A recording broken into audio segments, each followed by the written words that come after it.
দেশের সর্বোচ্চ পর্বতশৃঙ্গ নির্ধারণে সরকারিভাবে কাজ শুরু করেছে বাংলাদেশ জরিপ অধিদপ্তর। প্রথমবারের মতো সরকারি উদ্যোগে মাঠ পর্যায়ে জরিপ করছে সার্ভে অধিদপ্তরের 4টি গ্রুপের 27 জন সার্ভেয়ারের একটি দল। পার্বত্য জেলা বান্দরবানের দুর্গম পাহাড়ি এলাকায় ইতিমধ্যে গুরুত্বপূর্ণ কয়েকটি সুউচ্চ পর্বতের উচ্চতা পরিমাপ করা হয়েছে। দেশের সর্বোচ্চ পর্বতশৃঙ্গ কোনটি তা জানা যাবে 1 মে। বান্দরবান থেকে হাসান ইসমাইলের তথ্য, ভিডিও চিত্রে রাজীব আহমেদের রিপোর্ট। 200-র বেশি সার্ভিস ও ফিচারে লেনদেনের সব বিকাশ অ্যাপে সম্ভব। দেশের সর্বোচ্চ পর্বতশৃঙ্গ নির্ধারণে কাজ করছে জরিপ অধিদপ্তর।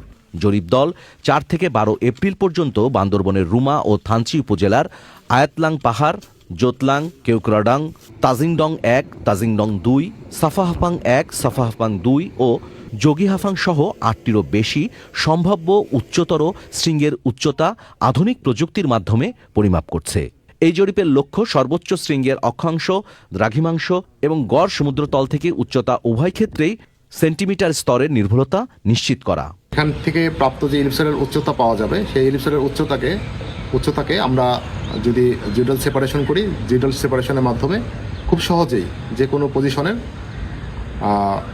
মিন সি লেভেল থেকে যে উচ্চতা, অর্থাৎ গড় সমুদ্রপৃষ্ঠ থেকে যে উচ্চতা, সেই উচ্চতা আমরা সহজে নির্ণয় করতে পারি। বাংলাদেশ জরিপ অধিদপ্তর, বাংলাদেশ সেনাবাহিনী, বর্ডার গার্ড অফ বাংলাদেশ, আনসার এবং জেলা প্রশাসনের সহযোগিতায় এই বাংলাদেশের সর্বোচ্চ পাহাড়ের যে উচ্চতা, এটি নির্ণয় করবে। সরকারিভাবে নতুন করে নির্ধারিত হবে দেশের সর্বোচ্চ পর্বতশৃঙ্গ। চলমান এই জরিপের কাজ প্রায় 90% শেষ হয়েছে। আরও 2টি পাহাড়ের পরিমাপ শেষ হলে মে মাসের প্রথম সপ্তাহে আনুষ্ঠানিকভাবে দেশের সর্বোচ্চ পর্বতশৃঙ্গের নাম ঘোষণা করা হবে। আমাদের কাজ প্রায় 90% শেষ হয়ে গেছে এবং আশা করি 2-1 দিনের মধ্যেই আমাদের সর্বোচ্চ পর্বতশৃঙ্গের যে ভূমিতে যে সার্ভের যে কাজটা, সেটা আমরা শেষ করতে পারবো ইনশাআল্লাহ।